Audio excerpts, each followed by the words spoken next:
नमस्कार। बड़ी खबर में आपका स्वागत है। चुनाव आयुक्त और मुख्य चुनाव आयुक्त की नियुक्तियों को लेकर के लगातार सवाल खड़ी करने वाली सुप्रीम कोर्ट ने अब नए चुनाव आयुक्त अरुण गोयल की नियुक्ति पर भी सवाल खड़े कर दिए हैं। कल ही सुप्रीम कोर्ट ने नए चुनाव आयुक्त अरुण गोयल की फाइल मंगाई थी। फाइल का विश्लेषण करने के बाद आज सुनवाई के दौरान सुप्रीम कोर्ट की संवैधानिक पीठ ने अटॉर्नी जनरल मतलब केंद्र सरकार से पूछा कि आखिर कौन सी ऐसी जल्दी थी कि आपने 24 घंटे के अंदर अरुण गोयल को चुनाव आयुक्त नियुक्त कर दिया। इतना ही नहीं, उसी 24 घंटे में उनका बीआरएस भी हो गया। कौन सी ऐसी परिस्थितियां थी? जबकि चुनाव आयुक्त का पद 15 मई से खाली था। 15 मई से पद खाली था, माने कि 15 मई से 18 नवंबर तक सरकार क्या करती रही? क्या उसे इस दौरान ये महसूस नहीं हुआ कि चुनाव आयुक्त का पद भरना है? क्या उसे इसकी आवश्यकता महसूस नहीं हुई? और फिर एकदम 24 घंटे के अंदर पूर्व नौकरशाह का बीआरएस भी हो गया और उनकी नियुक्ति भी हो गई। क्या कारण है? कानून मंत्री ने 4 नाम सुझा दिए और उसमें एक नाम को टिक कर दिया गया, राष्ट्रपति जी के पास पहुंच गया और चुनाव आयुक्त की नियुक्ति हो गई। क्या मतलब है इसका? सवाल पूछा। अटॉर्नी जनरल ने कहा कि नहीं, वो बात ऐसी है कि 24 घंटे क्या 12 घंटे भी नियुक्त हो जाती है, और जो 1991 से जो परंपरा चली आ रही है चुनाव आयुक्त की नियुक्ति की, उसी परंपरा के तहत जो है अरुण गोयल की नियुक्ति की गई है। और उन्होंने भी कहा कि इस तरीके की प्रक्रिया पहले से चलती है, लेकिन सुप्रीम कोर्ट से कन्विंस नहीं हुई। सुप्रीम कोर्ट ने ये पूछा कि नहीं, आप मुझे जरा साफ साफ बताइए, क्या ऐसी जल्दी थी? 24 घंटे के अंदर कैसे हो गया? और सच बात तो यही है कि अगर 15 मई से पद खाली था तो उसकी एक प्रक्रिया अपना ली जाती। हालांकि भी प्रक्रिया बनी नहीं है और एक सामान्य परंपरा चली आ रही है कि कैबिनेट की ओर से नाम सुझाया जाता है और राष्ट्रपति उस पर अपनी मोहर लगा देते। यही इसमें भी हुआ है, लेकिन सुप्रीम कोर्ट ने कहा कि नहीं, अरुण गोयल पंजाब के हैं और केंद्र में वो विभिन्न पदों पर रहे, शहरी विकास मंत्रालय में रहे और उनका अपना एक अच्छा रिकॉर्ड भी है। लेकिन सुप्रीम कोर्ट ने जिस तरीके के सवाल खड़े किए हैं, उससे एक बार फिर सरकार और चुनाव आयोग दोनों ही सकते में है। अब देखना यह है कि सुप्रीम कोर्ट इस पर क्या अगली सुनवाई करती है। दूसरी, आज हम आपको एक खबर और बता दें जो अति महत्वपूर्ण है कि उत्तराखंड, यूपी और दिल्ली में प्रॉपर्टी डीलरों, व्यापारियों के यहाँ ताबड़तोड़ छापे पड़ रहे हैं। यूपी के सहारनपुर में तो प्रॉपर्टी डीलर्स 5 हैं जिनके यहाँ आय करके छापे पड़ रहे हैं और ये माना जा रहा है ये छापे बड़े ही महत्वपूर्ण हैं, इनसे काफ़ी काला धन सामने आने की संभावना है। एक ये भी खबर है कि हमारी यूपी सरकार भ्रष्टाचार के मामले में जीरो टॉलरेंस की नीति अपना रही है। उसी के तहत वाणिज्य कर में एक डिप्टी कमिश्नर थे मन्नीलाल पर 2.5 करोड़ रुपए के गबन का आरोप था। शिकायत की गई, जांच की गई, जांच में मामला सही पाया गया और अब उन्हें गिरफ्तार कर लिया गया है। मतलब वाणिज्य कर के डिप्टी कमिश्नर मन्नीलाल को 2.5 करोड़ रुपए के गबन में गिरफ्तार कर लिया गया है। यूपी सरकार ताबड़तोड़ कोशिश कर रही है कि भ्रष्टाचार दूर हो, लेकिन अभी जो यूपी सरकार की कोशिश है वो कोसों दूर है। आज हम आपको 2-3 फार्मूले बताएंगे। एक फार्मूला तो ये है कि आप अपनी बचत कैसे करें, आपका धन कैसे खर्च हो और आप ऐसी कैसे बचत करते रहें कि आपके रिटायरमेंट तक में मदद मिले। तो एक फार्मूला आया है 50-30-20।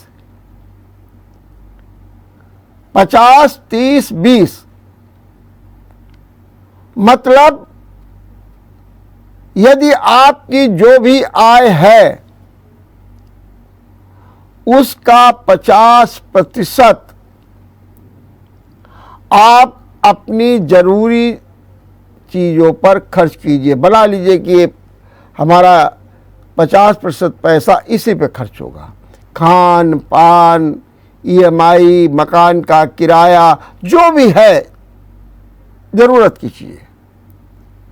तो आपकी जितनी भी ज़रूरत की चीज़ें उसका आपने तनख्वाह का, अपनी इनकम का, अपने व्यापार की आय का 50% तो उसमें खर्च कर दीजिए और 30% आप अपनी इच्छा की पूर्ति पर खर्च कीजिए।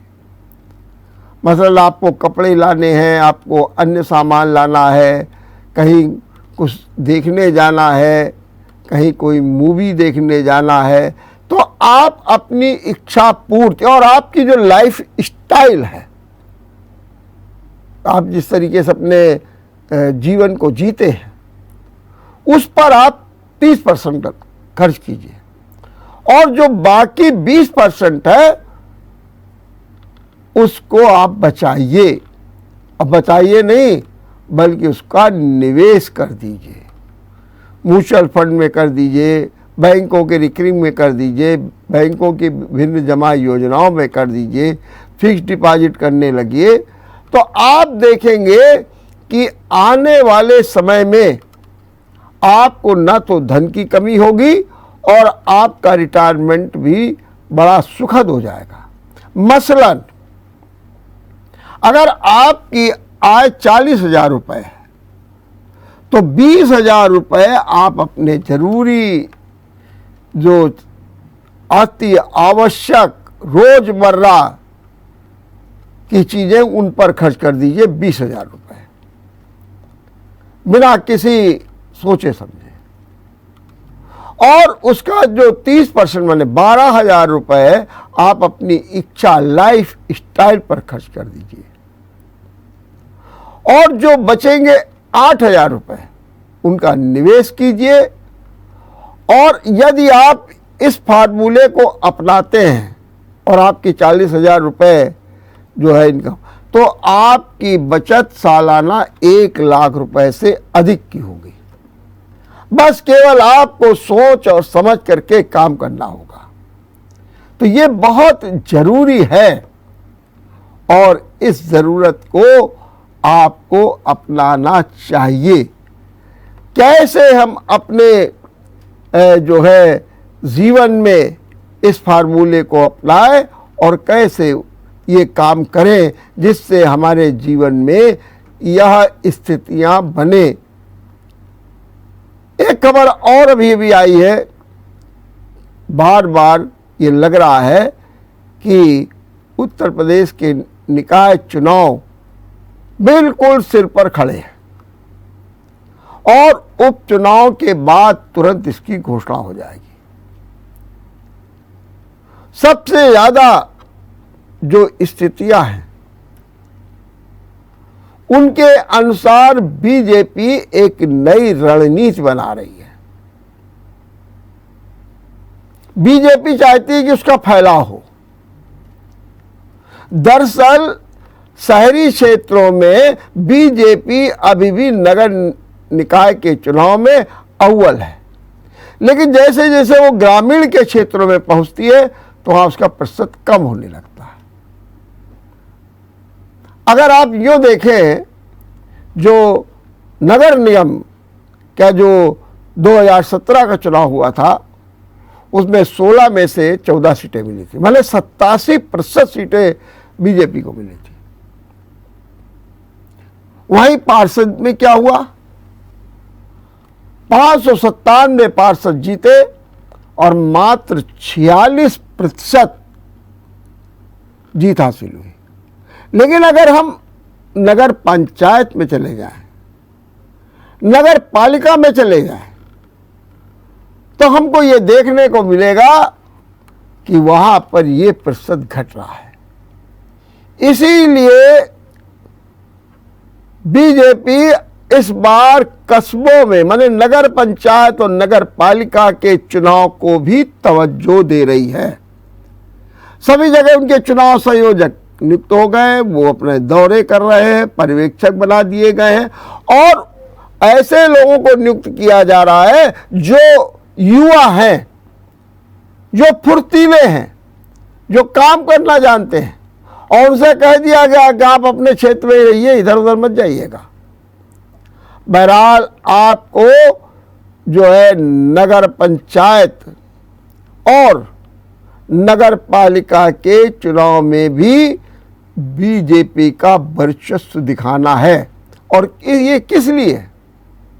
सीधी बात है, ये इसलिए कि 2024 का चुनाव और उसकी आधारभूमि तय करनी है। हम यहाँ लेते हैं एक छोटा सा ब्रेक। ब्रेक के बाद आपका एक बार फिर स्वागत है। हेल्थ एक्सपर्ट्स की एक रिपोर्ट आई है बच्चों के बारे में। हेल्थ एक्सपर्ट्स कहते हैं यदि आप अपने बच्चों को स्वस्थ रखना चाहते हैं, सामान्यतः बच्चों में विभिन्न प्रकार के रोग पैदा हो रहे हैं, दांत सड़ने लगते हैं, हड्डियां कमजोर होने लगती हैं, पाचन तंत्र बिगड़ने लगता है, एलर्जी हो जाती है, किडनी पर असर पड़ने लगता है, इन्फेक्शंस हो जाते हैं और साथ में विभिन्न प्रकार के ऐसे रोग उत्पन्न हो जाते हैं जो कभी कभी असाध्य दिखते हैं। हेल्थ एक्सपर्ट्स कह रहे हैं कि बच्चों में मोटापा भी बहुत तेजी के साथ बढ़ रहा है। वो कहते हैं इसको रोकिए, और इसको रोकने के लिए उनकी राय है कि अगर कोई बीमारी बहुत तेजी के साथ बढ़ रही है तो डॉक्टर की शरण पर चले जाइए, डॉक्टर की सलाह लीजिए, उसके अनुसार काम करिए। वैसे सामान्य तौर पर आप खान पान पर बहुत ध्यान दीजिए। मैं आपको कुछ मोटे तथ्य बता दे रहा हूं। जैसे हेल्थ एक्सपर्ट्स कहते हैं कि व्हाइट ब्रेड नहीं खानी चाहिए बच्चों को। व्हाइट ब्रेड ये मैदे की होती है और लगातार मैदा खाने से सारी प्रक्रियाएं हमारी जो पाचन तंत्र की हैं गड़बड़ा जाती है। व्हाइट वेट्स नहीं खाना चाहिए। सुगरी चीजें माने जिनमें शुगर ज्यादा होती है उन चीजों का सेवन नहीं करना चाहिए। और साथ में उन्होंने एक और राय दी है, फल खाइए, दही खाइए, लेकिन फल और दही एक साथ मत खाइए। सामान्यतः लोग क्या करते हैं, फल भी ले लेते हैं, दही लेते हैं, साथ साथ और खा लेते हैं। कभी कभी दही में फल मिला देते हैं, या अच्छा बनाने के लिए फल में दही डाल देते हैं। कहते हैं अरे ये तो मत करिएगा, ये तो बड़ा नुकसान हो जाएगा। तो कहा गया है कि अगर आपको फ्रूट्स और दही खाना है तो पहले आप दही खा लीजिए और उसके थोड़ी देर के बाद फ्रूट्स खाइएगा। खाइए मतलब बच्चों को खिलाइए, बहुत जरूरी है। अगर आपने फ्रूट्स और दही एक साथ खिलाए तो नुकसान होगा। दूसरा, बच्चों को कच्चा दूध मत पिलाइए। कभी भी बच्चों को कच्चा दूध नहीं पिलाइए। बच्चों को ज्यादा पनीर मत खिलाइए। जो सफेद चीजें होती हैं वो ज्यादा नुकसान करती हैं। बच्चों में कॉफी, कोल्ड कॉफी और हॉट कॉफी और चाय बहुत मैंने कैफीन, कहते बच्चों को इससे रोकिए, नहीं तो ये स्थितियां बिगाड़ देंगी। और साथ में उन्होंने कहा कि ये बिस्कुट, केक, चॉकलेट, इससे भी बच्चों को रोकिए, बहुत ज़्यादा नहीं। नियंत्रण ठीक है, संतुलन ठीक है, लेकिन अब ज़्यादा बच्चे खूब चॉकलेट खा रहे हैं, सब दांत वात गड़बड़ा जाएंगे। केक खूब खा रहे हैं, जंक फूड बहुत खा रहे हैं, रोकिए इनको। और साथ में चिप्स और क्रैकर्स, इनका भी लगातार सेवन नुकसान करता है। कच्ची सब्जियां बच्चों को मत दीजिए। और जो एलर्जी पैदा करने वाली चीजें हैं उसका भी परहेज कराइए। अंडा है, सी फूड है, दूध ज्यादा है, ये सब चीजों को रोकिए और अपने बच्चों को स्वस्थ रखिए। ये हेल्थ एक्सपर्ट्स की एक नई राय आई है। चलते चलते आपको एक बात बता दें, महाराष्ट्र के राणे में रहने वाले एक महाशय हैं, 54 वर्षीय, उनका नाम है गौतम रतन मोरे। उन्होंने अपनी बर्थडे पार्टी शमशान घाट पर मनाई। आजकल सोशल मीडिया में ये बर्थडे पार्टी काफ़ी चर्चा में है।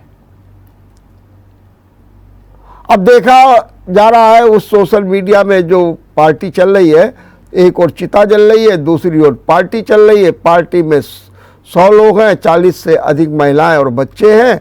बिरयानी भी खा रहे हैं, केक भी खा रहे हैं और सब बढ़िया बढ़िया चीज़ें खा रहे हैं सब लोग। अब सवाल ये उठता है कि शमशान घाट में बर्थडे पार्टी क्यों की? 100 लोगों को बुलाया और बर्थडे का गीत भी गाया। अब सवाल ये उठता है कि ये 100 लोगों में क्यों, ये शमशान घाट में क्यों पार्टी रखी गई? गौतम रतन मोरे कहते हैं, हमने इसलिए रखी कि हमें ये काला जादू और अंधविश्वास है, इसके विरुद्ध जो कुछ तर्कशास्त्री और समाज सेवी अभियान चला रहे हैं, उनसे प्रेरित होकर के मैंने ये काम किया। क्या मिली प्रेरणा? उन्होंने कहा शमशान घाट पर बर्थडे पार्टी बनाई और हमने ये सिद्ध कर दिया, भूत प्रेत नहीं होते हैं। देखते रहिए बड़ी खबर। नमस्कार।